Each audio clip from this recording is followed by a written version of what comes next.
ഇത് mass Motors ഇതാണ് Honda unicorn വണ്ടി BS6 മോഡൽ വണ്ടി നമ്മൾ ജനറൽ സർവീസായിട്ട് വർക്കിന് ചെയ്തിട്ടുണ്ട്. ജനറൽ സർവീസ് അതേപോലെ തന്നെ ഹെഡിൻ്റെ അവിടെ വാൽവ് ലൂസായിട്ട് ചെറിയൊരു സൗണ്ട് ഉണ്ടായിരുന്നു ടാപ്പറ്റിൻ്റെ. അപ്പോൾ അത് ക്ലിയർ ചെയ്യാൻ വേണ്ടി വന്നതാണ്. എൻജിൻ ഓയിൽ നമുക്ക് അത്യാവശ്യം ഓടാനുണ്ട്. ഏകദേശം നമുക്കൊരു 860 കിലോമീറ്റർ കൂടി ഓടിയതിന് ശേഷം മാറ്റിയാൽ മതി. കിലോമീറ്റർ ആവണുള്ളൂ കേട്ടോ. ഓയിൽ ലെവലൊക്കെ ഉണ്ട്.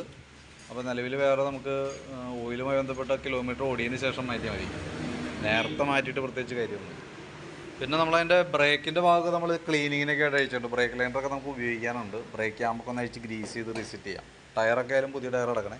ചെയിൻ ചെറിയ ലൂസ് ഉണ്ട്, അത് നമുക്കൊന്ന് ടൈറ്റ് ചെയ്തിടാം. എയർ ഫിൽറ്ററൊക്കെ ഒന്ന് അയച്ച് ക്ലീൻ ചെയ്തിടുന്നുണ്ട്. കമ്പനി ഫിൽറ്റർ കിടക്കണേ.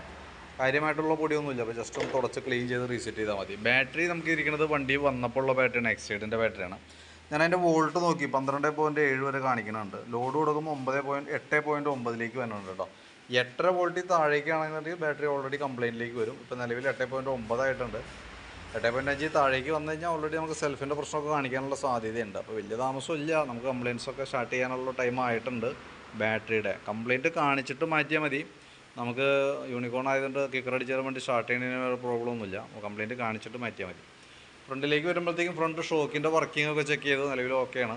വീൽ ബെയറിങ്ങിൻ്റെ ഭാഗമൊക്കെ ചെക്ക് ചെയ്തു. ഫ്രണ്ടിലത്തെ വേറെ കംപ്ലയിൻ്റ് ഒന്നുമില്ല. കോൺസെപ്റ്റ് ചെക്ക് ചെയ്തിട്ടുണ്ട്. വേറെ കംപ്ലയിൻ്റ് ആയിട്ട് കാര്യങ്ങളൊന്നും ഇല്ല കേട്ടോ. അപ്പോൾ നിലവിൽ നമുക്ക് ഫ്രണ്ട് ബ്രേക്കിൻ്റെ ഭാഗം നമ്മളൊന്ന് അഴിച്ച് ക്യാം ബ്രാക്കറ്റൊക്കെ ഒന്ന് അഴിച്ച് ഗ്രീസ് ചെയ്ത് റീസെറ്റ് ചെയ്യുന്നുണ്ട്. അപ്പോൾ നിലവിൽ വേറെ കംപ്ലയിൻ്റ് ആയിട്ടൊന്നുമില്ല. പിന്നെ സ്പാർക്ക് പ്ലഗൊക്കെ ഒന്ന് അഴിച്ച് ക്ലീൻ ചെയ്തിടുന്നുണ്ട്. നിലവിൽ എയർ ഫിൽറ്റർ മാറ്റുമ്പോൾ കൂട്ടത്തിലാണ് നമുക്ക് പ്ലഗും മാറ്റി വിടേണ്ടത്. അത് പരമാവധി ഉപയോഗിച്ചതിന് ശേഷം മാറ്റിയാൽ മതി കേട്ടോ.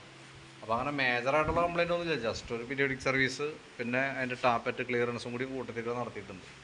അപ്പോൾ ഞാൻ അതിൻ്റെ ഏകദേശം ഒരു എസ്റ്റിമേറ്റ് ആക്കിയിട്ട് ഡീറ്റെയിൽസ് വാട്സപ്പിലേക്ക് ഒന്ന് ഇട്ടേക്കാം. വീഡിയോ കണ്ടു കഴിയുമ്പോൾ നോക്കിയിട്ടൊന്ന് റിപ്ലൈ ഇട്ടാക്കാം. ഏകദേശം നമുക്കൊരു 5:30 ശേഷം എപ്പോൾ വേണമെങ്കിലും വണ്ടി എടുക്കാവുന്ന രീതിയിലേക്ക് സെറ്റ് ആക്കാം. ഓക്കെ.